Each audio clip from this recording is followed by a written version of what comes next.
After my grandmother died, I was officially an orphan. But on the seventh day after her passing, a man showed up at our door. He handed me a non-disclosure agreement. As I read it, the world tilted on its axis. I was the illegitimate son of Julian Croft, the wealthiest man in Denver. And the man was here to offer me $1 million to sever that tie forever. The man, the tycoon's driver, explained that my grandmother had contacted my biological father just before she died. But the Croft family's fortune and reputation in Denver were too immense to be tarnished by such a scandal. Besides, Croft Industries was on the verge of a major leadership transition, and my father couldn't afford any surprises at this critical juncture. I got it.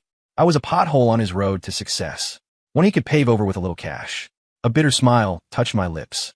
I took a pen, drew a large X through the dollar amount on the agreement, then signed my name and pressed my thumbprint beside it.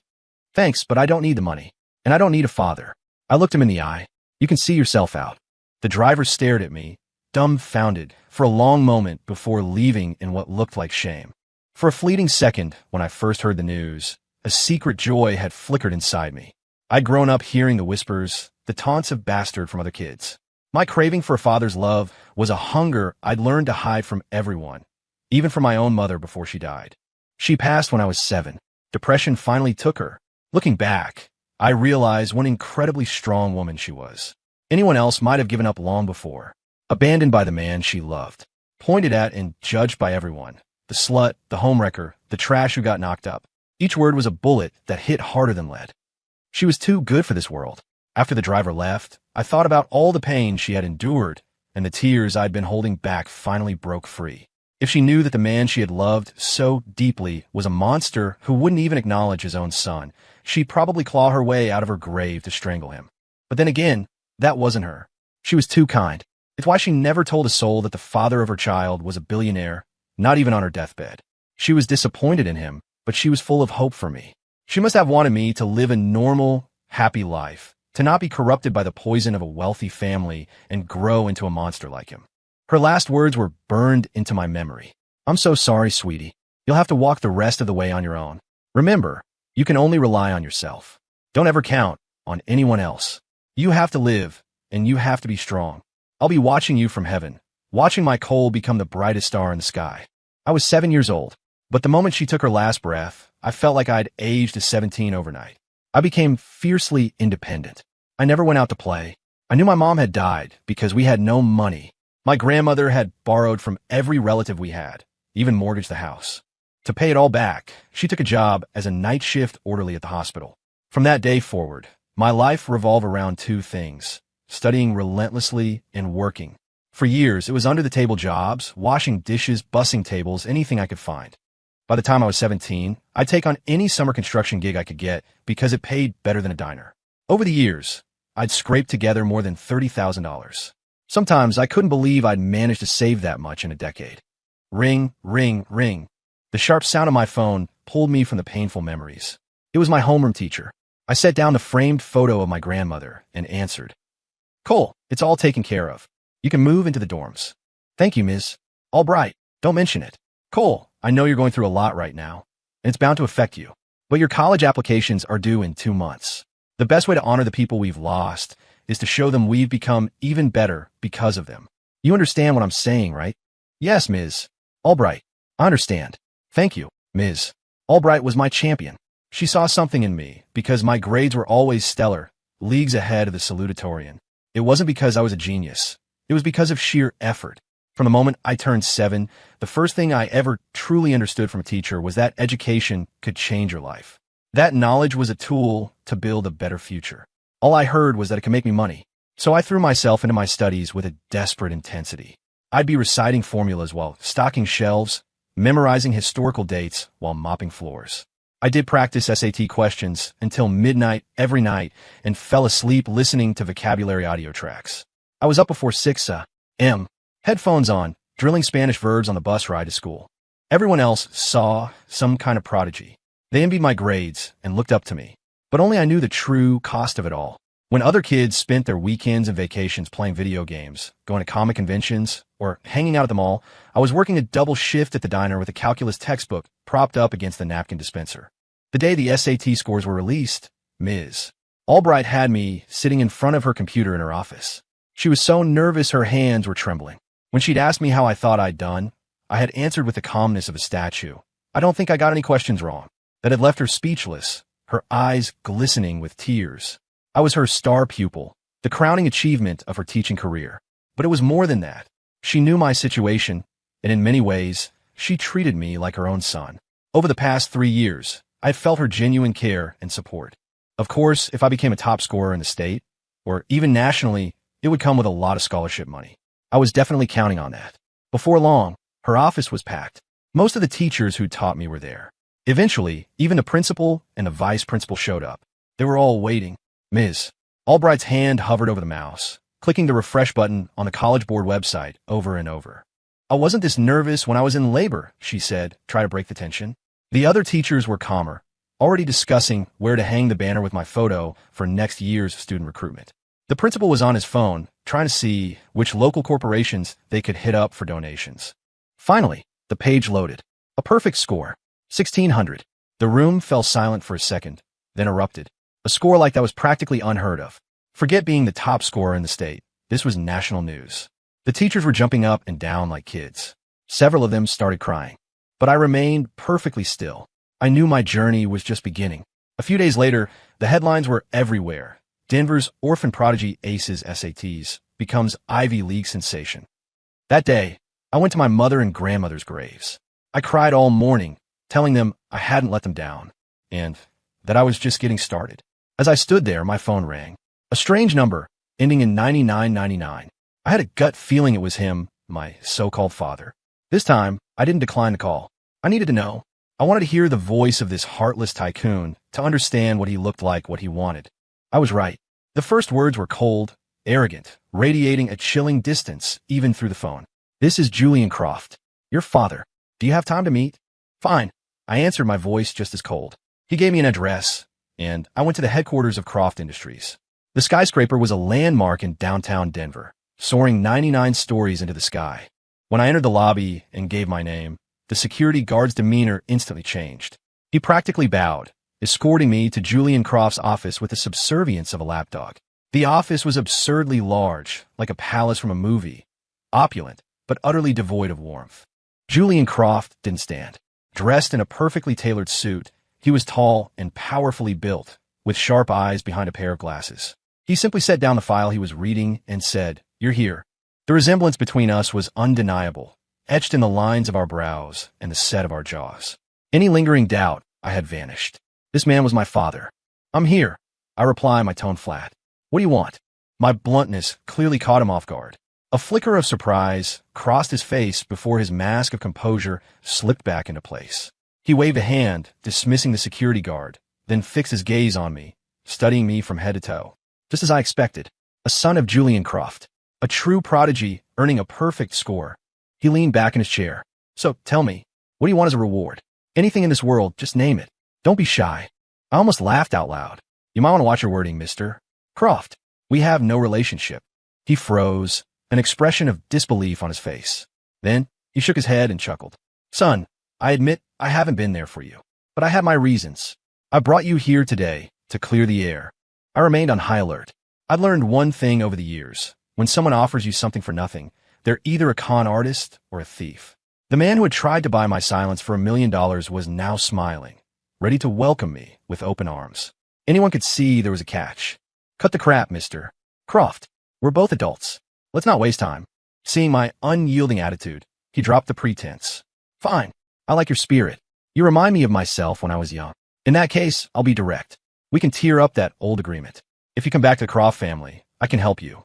When I retire, this entire empire can be yours." I scoffed. "And what's the catch?" "You officially take the Croft name. When your grandfather sees I have such a brilliant son, he'll have no choice but to hand the company over to me." And there it was.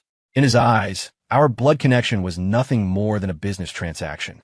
Any last, desperate hope I had for a father withered and died. I refused. I turned to leave.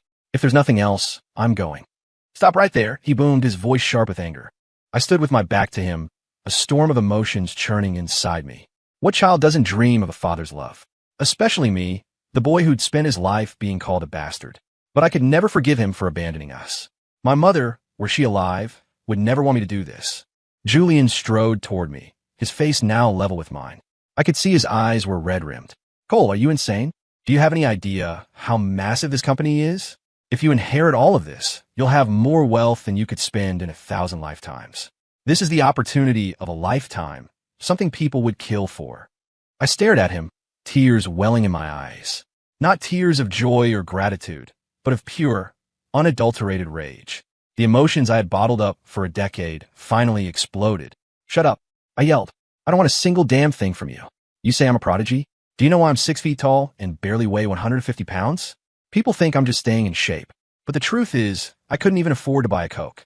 While other kids were going to McDonald's or grabbing pizza, I was lucky if I had meat once a week. While other kids are getting picked up by their parents after school, I was walking home in the dark. I was 7, you bastard. 7. You think I wasn't scared? I was terrified. But what could I do? I was the kid with no dad. A bastard.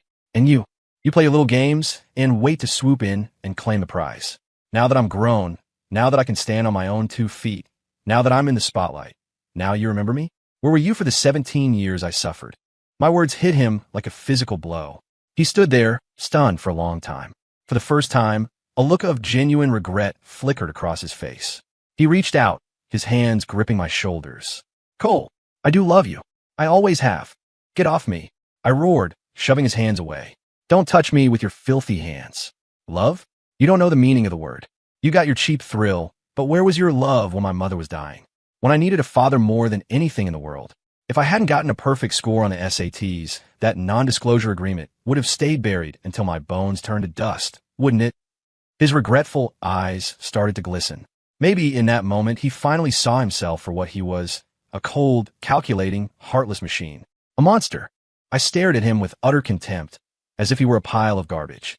Then, with a cold, mocking laugh, I turned and walked away, leaving him standing there, frozen like a statue. I pulled myself together and went back to school, burying myself in prep work for my college courses. Ms. Albright called to tell me that both Harvard and Yale had reached out, offering not just full tuition, but generous stipends. I need some time to think, Ms. Albright, I told her. I didn't want to stay in the country. I needed a change of scenery, a place where I could get out from under Julian Croft's shadow. I wanted nothing to do with him for the rest of my life. Ms. Albright didn't press. There's no rush, she said. The principal mentioned that some of the top 3 international universities have also been in touch. We can wait and see what kind of offers they put on the table. I'll let you know. Thank you. She must have noticed the strain in my voice because she asked if I was okay. I brushed it off, not wanting her to worry. She probably thought I was stressed about the cost of studying abroad. That's when she brought up a tutoring opportunity for the daughter of a friend of hers. I didn't mention it before because I didn't want to distract you from your applications, she explained. But now that it's summer, you could take it on. The family is very wealthy. As long as you can help their daughter make some progress, they'll pay you very well. The thought of making good money was enough to convince me. I also figured a change of pace might help me escape the oppressive weight of my own thoughts. Soon after, the girl's father called me. It turned out to be the Vance family, well known in Denver for their pharmaceutical company. They were loaded. A short while later, their driver was waiting for me at the school gate. When he heard I was the kid with the perfect SAT score, he was incredibly respectful. He even asked if he could have some of my old class notes. I handed him a notebook without a second thought.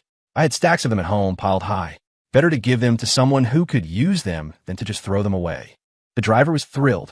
To show his gratitude, he gave me the full rundown on the girl I was about to tutor. Her name was Sophie Vance. She was a sophomore in high school. Her mother had died when she was young. She was a total rebel, skipped class, hung out at bars, smoked, drank. She also had a penchant for picking fights, supposedly to stand up for the underdog. In short, she was a classic troubled rich girl. I was grateful for the heads up. It helped me prepare.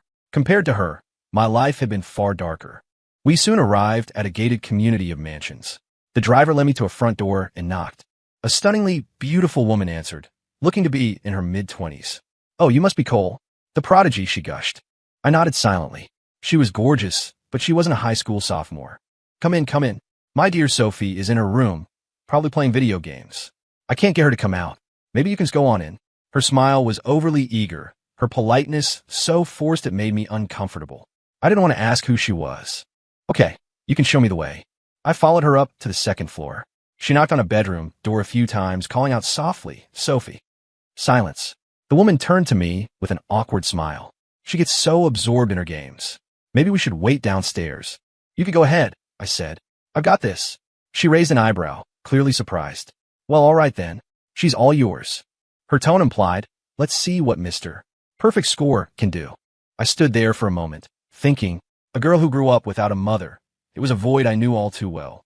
The only difference was that her family's wealth had given her a safety net. She could do whatever she wanted without ever considering the consequences, because someone would always be there to clean up her mess. But the driver had said she liked to stand up for the little guy. That meant she wasn't a bad person at heart. Her rebellion was just a cry for help. The way to reach someone like that wasn't with force, but with a story even more tragic than her own. And my life was a living, breathing example. I don't know what came over me, but I suddenly felt an overwhelming urge to let it all out. Leaning against her door, I started to talk, my voice low. I began with the day my mother died when I was 7. I talked for over an hour, the words pouring out of me, recounting the grief, the loneliness, the struggle. I was crying by the end, the 17 years of pin-up emotion finally being released. I had never told anyone this much, but perhaps it was because she was a stranger that I could finally say it all. Suddenly, the door creaked open. I turned, my eyes blurry with tears. The girl, Sophie, stood there chewing bubblegum. She wore a pair of tiny shorts that showed off her long, pale legs. Her dark hair was cut to her shoulders, framing a delicate face with exquisite features. She looked down, as if seeing a reflection of herself in me. Our eyes met for a long moment. "Come in," she said, swinging the door open. A small smile formed on my lips. She was still just a kid, easily moved by empathy. Once inside, I didn't mention studying. We just talked awkwardly at first, but then it was like a floodgate opened. She started talking, and soon she was crying harder than I had. The beautiful woman downstairs was her stepmother. Her father was always away on business and was almost never home. She had grown up surrounded by luxury, but starved of affection. All her rebellious acts were just desperate attempts to get her father's attention. I just listened, letting her pour out her heart, stepping into her world. Maybe because I was a stranger, she felt safe enough to be vulnerable. We talked for the entire afternoon. I never once mentioned tutoring. As I was leaving, I said one last thing to her. "You should appreciate what you have. You still have a father who loves you. Don't wait until you have nothing, like me, to realize what's important." When I got back to school, I threw myself back into my studies. I was sure the tutoring gig was a bust. It had just been a brief, intense connection between two broken people who would now go their separate ways. I remember my mother's words. "Cole, you can only rely on yourself." Her voice always echoed in my mind whenever I felt like giving up. She knew I had no one else to depend on. Sophie's life was the complete opposite. But that evening my phone rang. It was Ms. Albright. She said that Sophie's father had just gotten off a plane and wanted to meet me, to discuss the tutoring and to pay me for the day. I was surprised since I hadn't actually tutored her at all, and it had been the driver who'd first contacted me. But when I heard the word pay, I agreed to go. I went to the address Ms. Albright sent me. It was a 5-star hotel. I found a private dining room and walked in. The beautiful stepmother was there, along with Sophie, and of course, her father, Mr. Vance. Mr. Vance stood up to greet me warmly, pulling out the chair next to him. "Sophie told me you're an exceptional teacher. We'd be grateful if you could tutor her for the rest of the summer. This is a small token of our appreciation." He slid a bank card across the table. "The pin is 0829, Sophie's birthday." He didn't say how much was on it, but I knew it was a significant amount. I thanked him without any fanfare and slipped it into my pocket. My gaze fell on Sophie. She was wearing a simple white dress that complemented her fair skin, looking every bit the proper young lady. During dinner, the conversation mostly revolved around my study habits. They were all curious about how I'd achieved what I had. Sophie, however, was unusually quiet, stealing glances at me from time to time. I had a nagging feeling that the girl was developing a crush. The restless energy of youth, the pull toward the opposite sex. I knew it well. But I couldn't afford it. With my looks and my academic record, I got love letters from girls at school almost daily. I never opened a single one. The next morning, I arrived at the Vance house as scheduled. Sophie was clearly happy to see me, dressed conservatively with a touch of light makeup and a hint of perfume. A sweet, shy smile played on her lips constantly. It confirmed my suspicion. The girl was smitten. All her little efforts were designed to create more time with me. I knew I couldn't reciprocate. The things you can't have are always the most desirable. I decided to use her crush to my advantage, to help her catch up on everything she'd missed in school. She might hate me for it later, but I didn't care. First, it would make her a better person. Second, it would make me money. This time, Sophie was prepared. Her desk was covered with sophomore-level textbooks and materials. But when I flipped through them, The pages were all pristine. I pulled out a quiz I prepared, a physics test, to gauge her current level. The moment she picked up her pen, she froze on the first question. She shot me a helpless, doe-eyed look. It was so transparent, it was almost painful. Every glance, every gesture was a plea for attention. I turned my back to her and sat on the edge of her bed. Just do it. Answer what you know, guess the rest. The clock is ticking. Disappointed, she turned back to her paper. As I expected, she was done in less than 10 minutes, handing me the test with a sheepish look. Here you go, Mr. Matthews. I gave her a stern look and glanced over the paper before tossing it aside. You're really something else. You picked C for every single multiple choice question and left the rest blank. She wasn't ashamed in the least. Well, that's what all the teachers say, she quipped. When in doubt, choose C. I shook my head. This afternoon, I'll bring you a test for freshmen. We need to see where to even begin. No need, she said brightly. Let's just start with middle school. I was stunned into silence. But Sophie was quick on her feet. She suggested we go to the mall. Since I didn't have the other test with me anyway, it seemed like a reasonable request. At first I refused, telling her we could just print one from her computer. But she was insistent. If you spend the morning with me, I promise I'll do whatever you say for the rest of the summer. I'll study hard. I weighed my options. One morning of my time in exchange for a summer of cooperation? It was a fair trade. I seriously underestimated her shopping addiction. By the time we left the mall, I was her personal pack mule, loaded down with so many bags I even had them hanging around my neck. By the afternoon, I was exhausted but relieved. For some reason, I had actually gone and prepared 3 tests: math, English, and science from the 5th grade curriculum. This time, Sophie took it seriously. She finished all 3 in under an hour. I checked her answers. Perfect scores, all of them. You were messing with me, weren't you? I asked, looking at her in disbelief. She grinned mischievously. And they call you a genius. Did you really think I was an idiot? That I couldn't answer elementary school questions? I was speechless. The clever little minx had played me. I immediately printed out a set of 9th grade final exams and dropped them in front of her. Sophie's face fell. Mr. Matthews, she whined, putting on her best puppy dog eyes. You said just 1 test this afternoon. I wasn't falling for it again. A deal's a deal. You said if I went shopping with you this morning, you'd do whatever I scheduled for the rest of the day. She pouted, shot me a resentful glare, but picked up her pen and got to work. This set took her much longer. The sun was setting by the time she finished. I went through them carefully. Her middle school foundation was solid. She just completely checked out after 9th grade. With some hard work, she could catch up. Before I left, I gave her a firm dose of encouragement. She beamed, clearly pleased with the praise. Then she started asking other questions. Cole, are you going to Harvard or Yale? I paused. I hadn't decided yet. I'm not sure. I might go abroad. I'm waiting to hear back from a few international universities to see which one offers the best resources. Abroad? She asked, her surprise evident. What's wrong with staying here? There's nothing for me here but bad memories, I answered honestly. I told her everything about myself, except for the part about being a Croft. Besides, a top 3 international school would be better for my future. Oh, was all she said, but I could see the disappointment in her eyes. It felt like my words had just crushed a young girl's budding hopes for romance. As I was about to leave, she insisted on taking me out to dinner. I refused firmly. My schedule is tight. I need to get back to my own studies. She couldn't think of another excuse to make me stay. There was no argument she could make that would stop an ambitious young man from pursuing a better life. As I walked away, I saw the sadness on her face. She knew, in that moment, that I was a distant star. Even though our financial situations were worlds apart, the gap between our ambitions and our futures was a chasm just as deep. In the days that followed, Sophie was like a different person. She listened attentively during our tutoring sessions, all her rebellious antics gone. She never asked me to have lunch with her or go shopping again. After we reviewed her middle school coursework, I started her on the high school material she'd missed. My goal was ambitious, to get her through all of her sophomore and junior year material in 1 year, so she could spend her senior year focused entirely on review and college prep. She diligently completed every assignment I gave her, studying with a newfound focus. Later, her stepmother told me that Sophie wasn't just working hard during the day. She was staying up until midnight studying and waking up early to practice her foreign languages, completely adopting my study routine. I was genuinely pleased.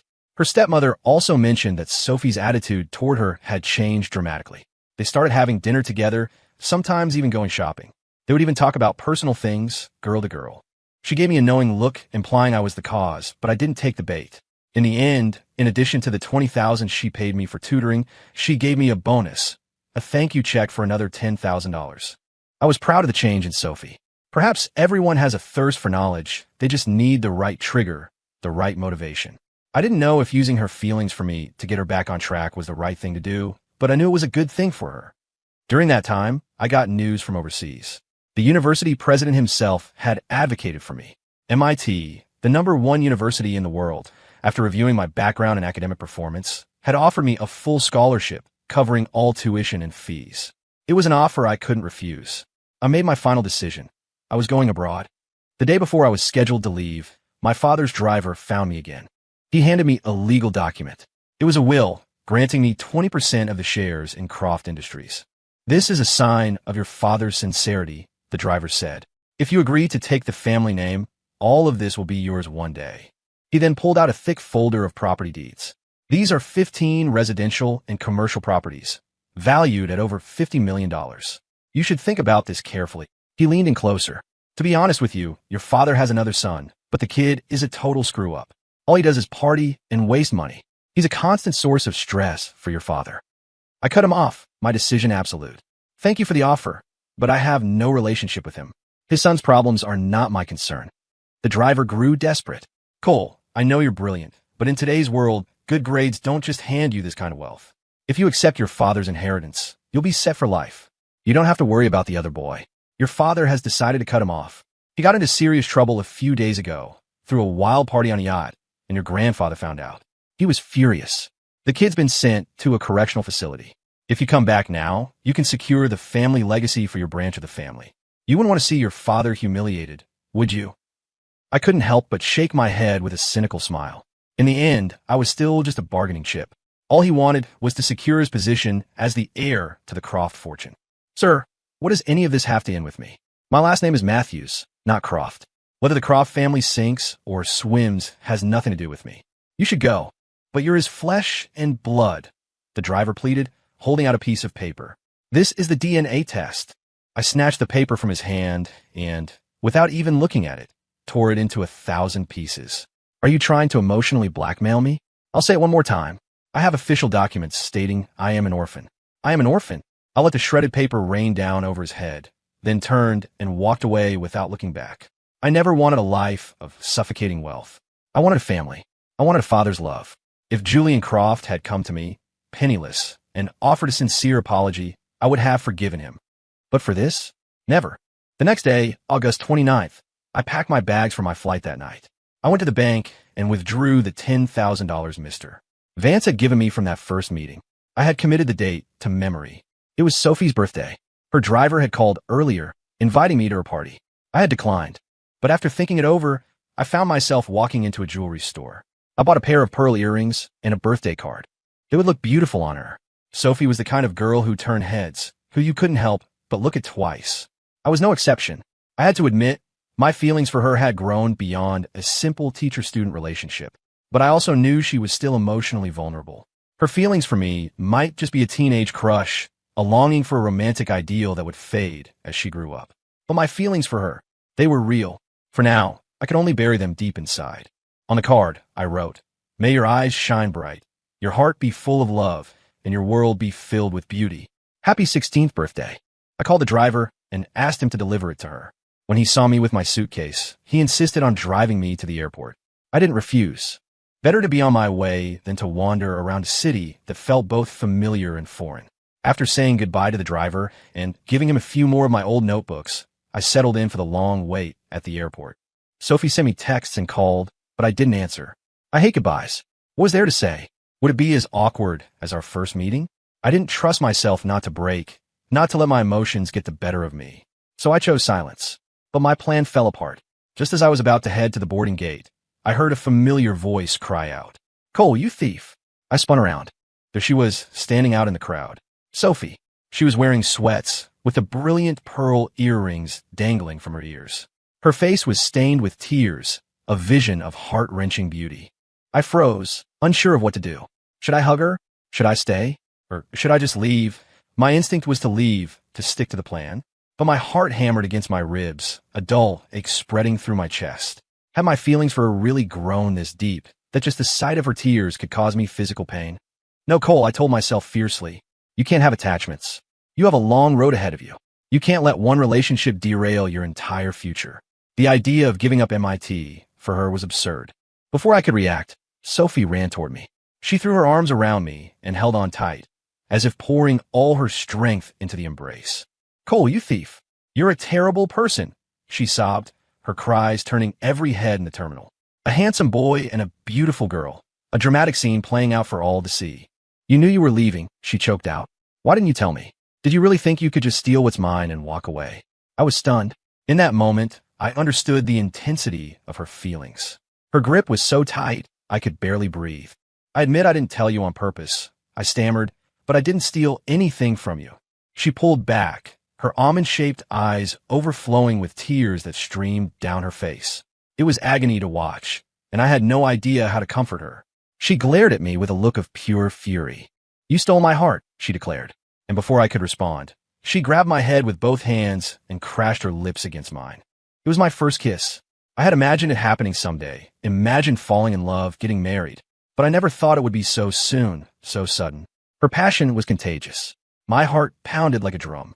Her eyes were hazy, her lashes still wet with tears. I couldn't hold back anymore. I wrapped my arms around her, returning her kiss with an equal, desperate intensity. We kissed until we were breathless, feeling each other's frantic heartbeats. In that moment, nothing else mattered, not the stares of the crowd, not the future, only the raw, unrestrained emotions we had both kept locked away. Sometimes, you have to part ways to find each other again. In the end, we both went down our separate paths, but our connection was now forged in steel, unbreakable. For the next 2 years, I threw myself into my studies at MIT. I earned scholarships every year and gained the deep respect of the faculty. I completed the 4-year program in just 2. The university even extended an offer to sponsor me for permanent residency, wanting me to stay. Meanwhile, Sophie excelled. On her college entrance exams, she earned a score that got her an acceptance letter from Harvard. During those 2 years, I never came home for winter or summer break. We talked constantly on iMessage and FaceTime, sharing our dreams, our fears, and helping each other with our studies. It wasn't that I didn't have the time or money to visit. I was afraid that if I saw her, I wouldn't be able to leave again, that it would shake the foundations of the life I was trying to build. And I didn't want to distract her from her goals. We both had our own paths to forge. It was an unspoken understanding between us.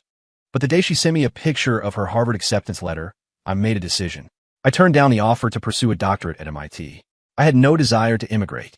I was an American through and through. With my credentials and knowledge, I knew I could build a successful life back home. Most importantly, I wasn't going back to nothing. I had someone I couldn't bear to be without. On August 29th, I landed back in Denver. Sophie sent me a picture from the same hotel, the same private room as before. It was a family photo. Mr. Vance and her stepmother were holding a new baby brother.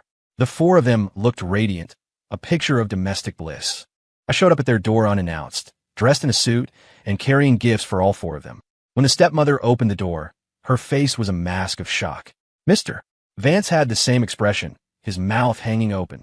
Sophie, who was sitting at the table, just stared, frozen like a photograph. I set down my suitcase and the other gifts, then walked toward her, holding a bouquet of 99 red roses, my heart pounding with excitement. "Sophie," I said, my voice thick with emotion, "happy 18th birthday." After I earned the Vance family's blessing, we became a family. At her birthday dinner, we took a new family photo, this time with me in it. I was no longer a piece of driftwood tossed on the waves. I had finally found the warmth of a home. While Sophie was at Harvard and Cambridge, I started my own journey as an entrepreneur. With our mutual support, my company flourished. Our love grew deeper with each passing day. We got married. The wedding of the youngest CEO of the nation's leading publicly traded AI company was a major event, drawing attention from all corners. Among the well-wishes, I received one from my biological father.